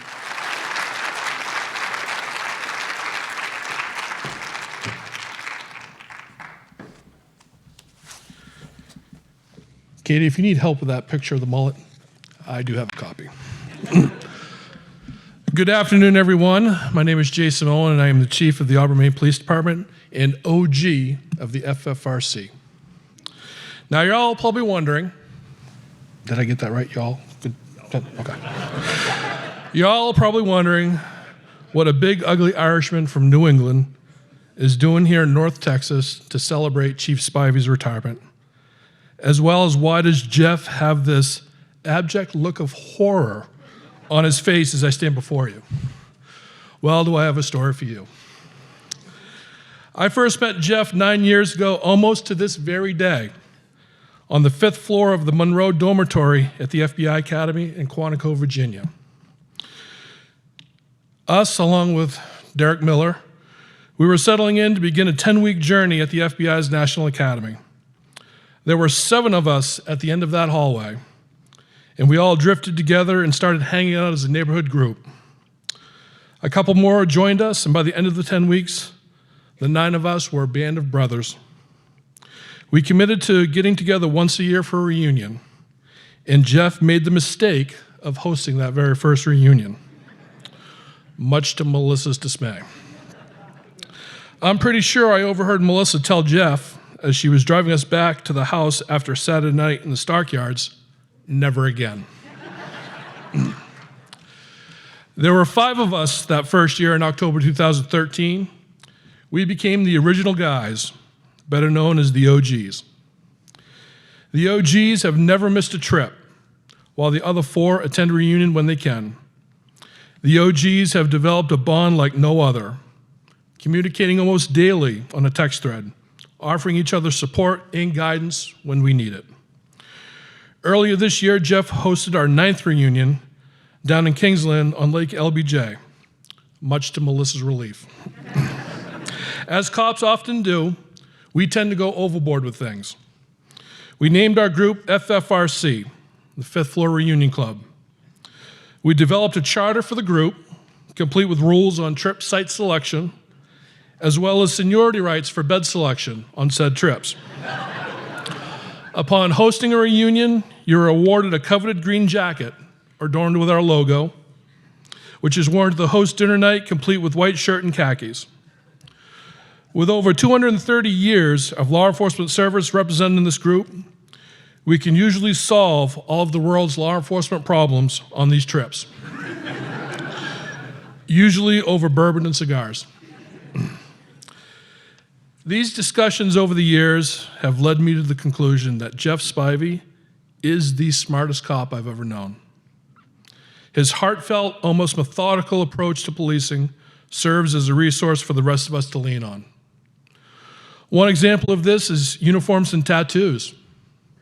A few years ago, while standing in Vinny's pool, we were having a spirited discussion on the pros and cons of allowing tattoos to be visible in uniform.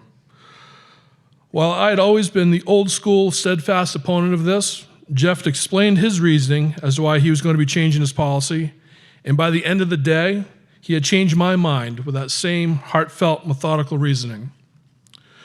Later that year, Jeff became a hero among line officers across the country when Irving PD released a video of Jeff addressing the community as to why the policy was being changed to allow tattoos and the reasons behind the change.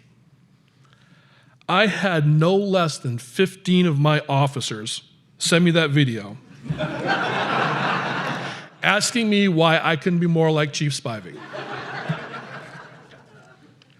Now, please keep in mind that I had been named chief of my agency for about a week before this video was released. I made my rounds to the roll calls, talking about the various issues and the direction I wanted to take the agency in as its chief.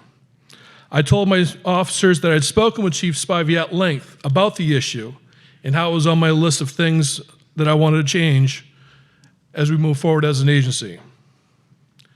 Cops are the most cynical bunch of people you will ever meet. I was immediately called out by my officers. Oh, please, you don't know Chief Spivey. You've never talked to him. To the point where I had to throw up a picture on the big screen in our roll call room of Jeff and I standing in Vinny's pool, beer in hand, smiling for the camera. You could have heard a pin drop when that picture went up. You want to talk about gaining some instant street cred with staff? Word spread throughout the agency like wildfire. Hey, the old man actually knows Chief Spivey. How cool is that? He's going to change the policy. Yes, ladies and gentlemen, hanging out with Jeff can give you street cred. Not only does Jeff serve as a role model for us for trying to be a better police leader, he also serves as a role model to us as a family man. He and Melissa celebrated the 35th wedding anniversary in June.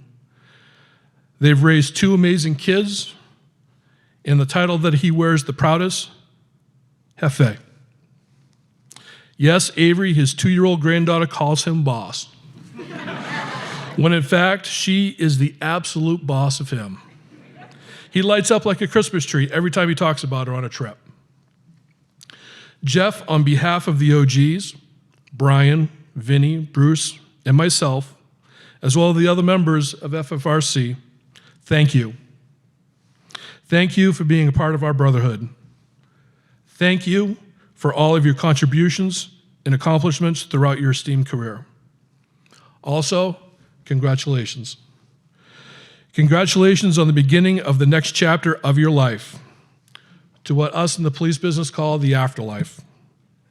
We hope that the pension fairy makes many visits, and we look forward to the FFRC housewarming party in Grayton Beach. Godspeed, my brother.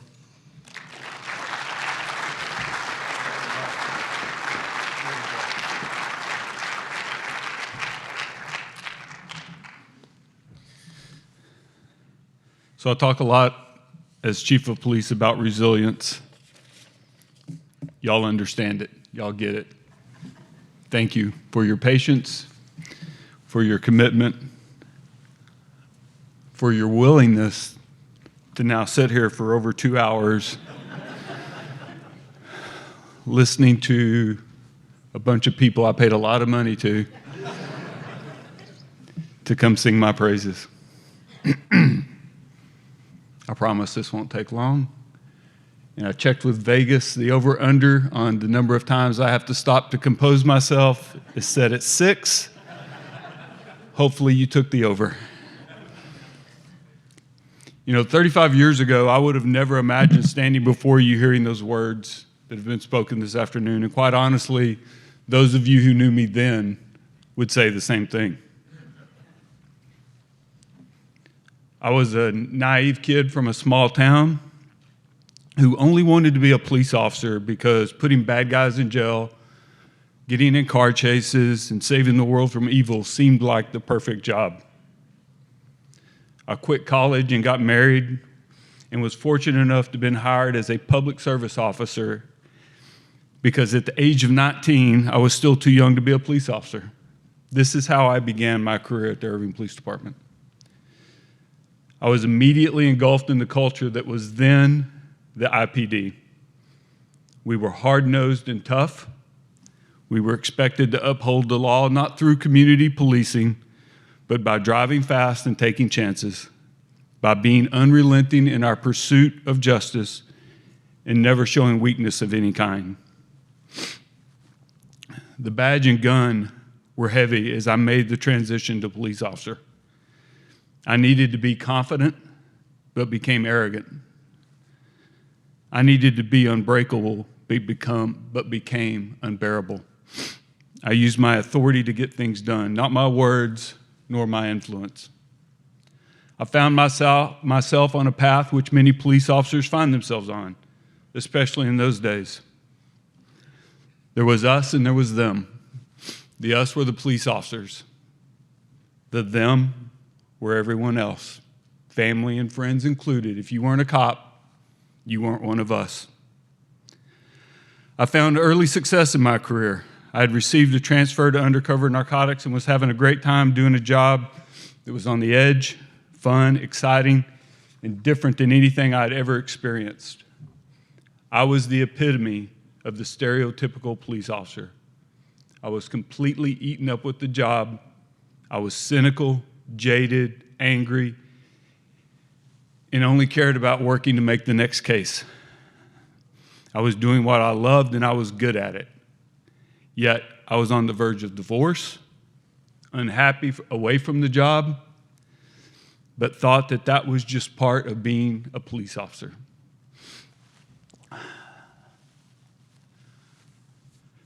So what happened? How did that guy become the chief of police?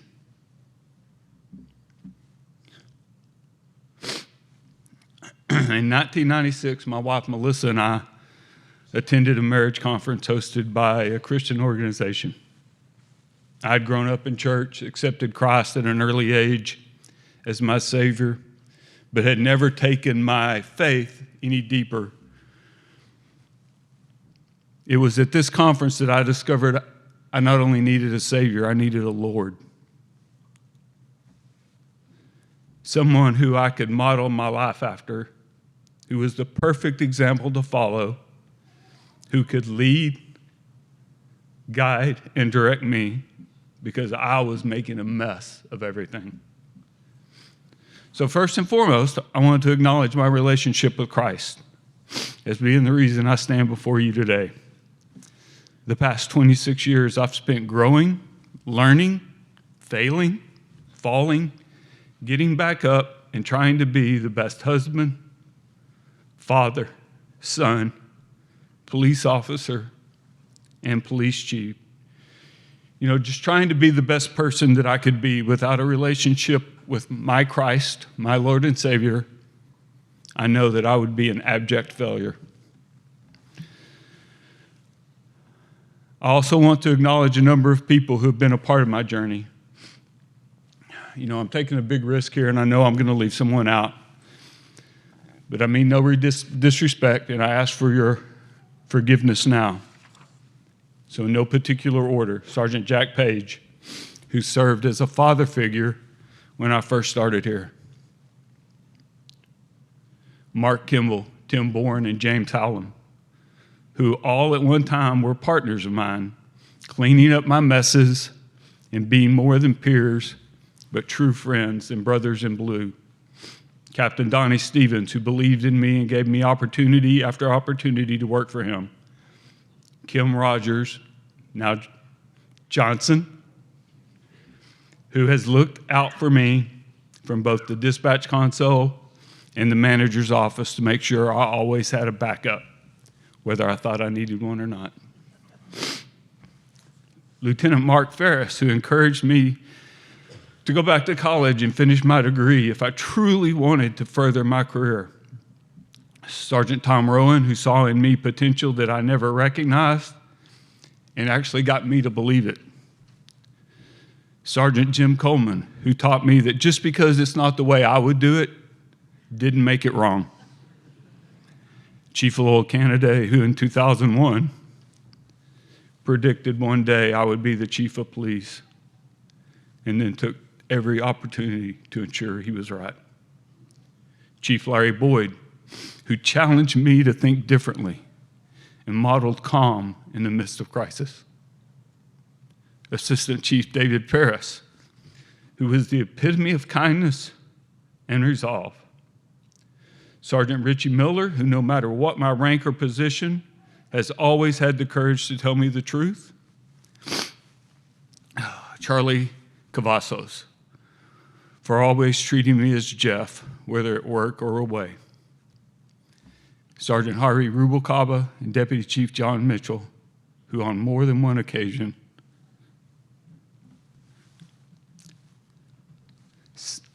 saved my life, both literally and figuratively, and who, having known me the longest, have been my greatest defenders,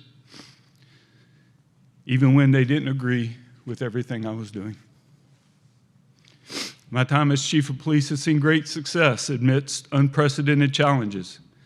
Our organization has continued to evolve to meet the needs of our community and the expectations of society at large. We've been progressive in our methods and have set the bar very high for others to measure against. The birth of our wellness unit, the establishment of our mental health response team, and the growth of our investigative abilities specifically related to child crimes and domestic violence have been innovative and unique. We've added over 50 positions in the past few years, and in doing so, addressed deficiencies in our 911 center, animal services, and have been able to begin staffing for the growth the city has experienced. We've increased our minority and female recruitment and hiring. We've built upon the traditions of community policing with the establishment of new programs such as Shop Talk, which have enabled us to continue building and nurturing trust relationships within the community. Leading the department through a worldwide pandemic during a social change movement were added challenges. Yet the women and men of the IPD never wavered from their commitment to providing the highest level of service, marked with integrity, honor, professionalism, and transparency. Over the past 5 years, I've been blessed to work alongside some of the most supportive, encouraging, dedicated, and passionate members of this community. Some of them you've heard from today: Paresh, Dr. Sabet, Heather, Tony Brinker, Mary Ann, thank you for all you've done to ensure I stay plugged into the community and for providing me opportunities to hear from and share with you and the communities you represent. Tony Grimes, your relationship has meant the world to me. You've been fair, understanding, responsive, and always available if I needed to discuss an issue. Tim, you've truly been a godsend. Your friendship and encouragement, your willingness to say yes to any request, your prayers and your support for our department can never be repaid. Wayne, you are the most positive, supportive person I've ever known.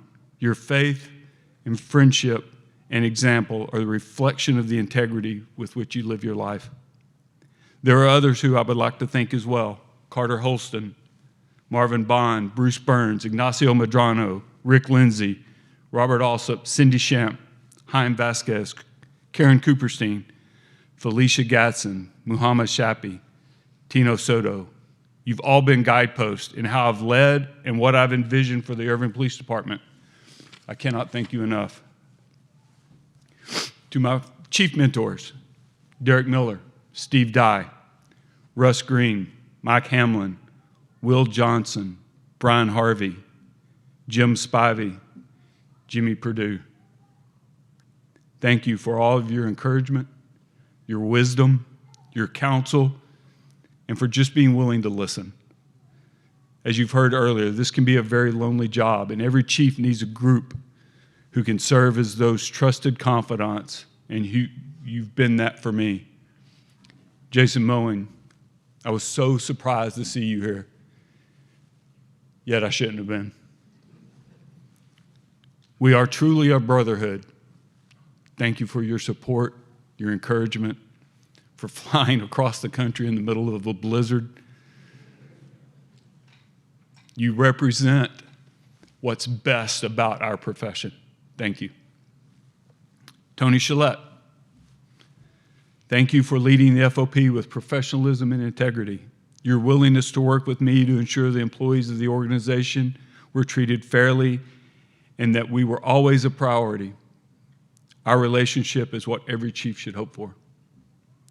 Mr. Mayor, members of the council, thank you for your support and your willingness to almost always say yes when I brought you a new project, idea, or defended the way we were policing. I hope you will never forget the sacrifice and service of the men and women of the Irving Police Department. Please continue to take care of them. I've also been blessed to work with some of the most knowledgeable and dedicated professionals who direct the work of other city departments. They have buoyed me and have on many occasions come to my rescue. Victor, Janet, K.O., Teresa, Wayne, Steve, Dan, Todd, Joe, Jill, April, Susan, Casey, Mara, Shanae. I will miss working with and alongside each of you. Corey Price, I cannot imagine what we would do without you. You are the most dedicated, passionate, loyal person anyone could work with. I am so grateful for your leadership in animal services. You've literally kept me out of the doghouse for the past 5 years. Chris, you've been an unbelievable boss. I will miss not only our professional relationship, but the friendship we forged through our shared experiences. Without going into any detail, it's really freaky how our backgrounds parallel. Thank you for allowing me to be the chief, for being able to run the organization as I needed to. No one could ask for more than that. To my team, Brian, Sam, Darren, John, Les, Gwen, Lauren, Esmerita, Donna, and Darius, I could not survive without you. You've each been an integral part of the success we have enjoyed and have helped me carry the weight of the department because there are times it's just too much for one person. Thank you. To the men and women of the Irving Police Department, I've recorded a video which will be shared with you next week so I could properly say thanks.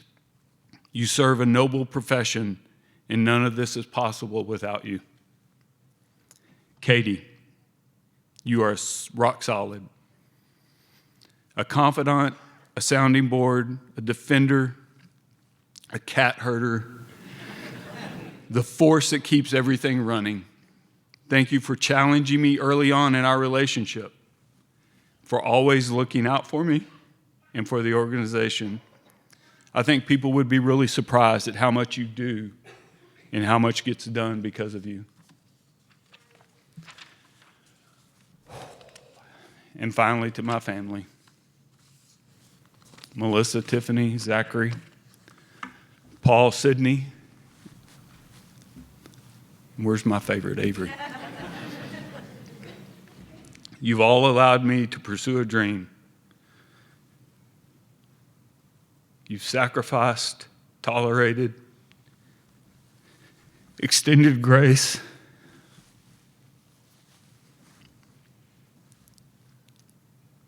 and willingly stood by as I put the needs of others before your own.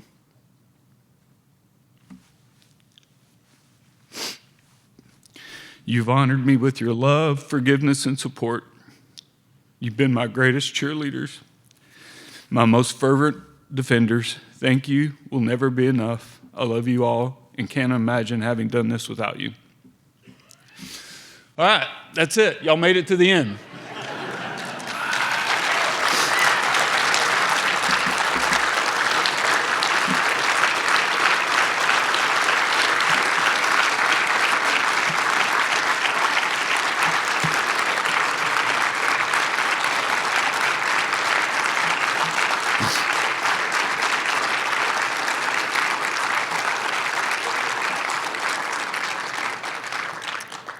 So this went a lot longer than planned, but from the bottom of my heart, thank you for honoring me with your presence today. I love each and every one of you. And until we meet again, goodbye.